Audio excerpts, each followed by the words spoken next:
How has the Great Wall been able to stand for centuries? Totaling more than 13,000 miles in length, the Great Wall of China continues to astound and awe visitors with its ancient defensive architecture. Boasting a 2,300-year-old history, the wall was built to prevent invasion from the Mongols and protect the Silk Road trade. In one of the greatest technological innovations of the Ming Dynasty, workers developed sticky rice mortar. They crafted it from a mixture of slaked lime, a standard ingredient in mortar, and sweet rice flour. The result? According to Chinese researchers, the first composite mortar in history, a potent admixture of inorganic and organic ingredients. The architects and engineers of China's Ming Dynasty used their updated mortar recipe in the construction of many important state structures. Besides the Great Wall, these included lesser city walls, pagodas, and tombs. Many of these structures remain intact. Buildings constructed with sticky rice mortar have withstood natural disasters including earthquakes. One Ming-era tomb remains stock still against the advances of a modern-day bulldozer. These structures prove that sticky rice mortar is stronger and lasts longer than pure lime mortar. What is the Yosemite Firefall? During most of February, the sun's specific angle of descent causes the seasonally occurring horsetail falls to become side-lit.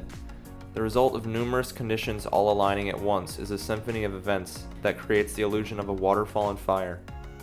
Yosemite Firefall only occurs when three specific conditions are met. 1. Horsetail Falls is flowing. 2. The western horizon is clear of cloud banks. 3. The azimuth of the sun is correct for lighting the falls. In 2021, permits were required for February entry into Yosemite National Park in order to prevent overcrowding for the Firefall event. Accurate as of February 2022, permits will not be required this year. What is Sealand, off the coast of Britain? At the height of World War II, the British military installed open sea fortresses in the mouth of the Thames River. These forts provided anti-aircraft support and deterred German crafts from laying mines in British shipping channels. The Fort Sealand now occupies what was designated HM Fort Ruffs. Constructed at port, these structures were floated out to sea on hollow pontoons. Once they reached their destination, the pontoons were filled with water, sinking to the seafloor and anchoring the fort in place. The Sealand structure was in operation within 30 minutes of being launched. Soldiers remained in the fort until 1956, when the fort was virtually abandoned by the British. In the face of stringent broadcasting laws, pirate radio stations began operating from international waters. Fort Ruff was the perfect candidate for a pirate radio station. It was just far away and, most importantly, was free to use.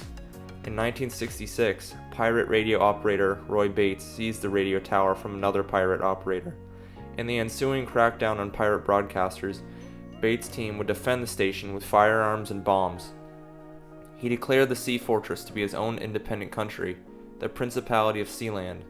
By 1975, Sealand had its own flag, currency, national anthem, passports, and government. Bates installed his family as royalty and sells titles online. You can be a duke, countess, or knight of the Sealand for a small fee.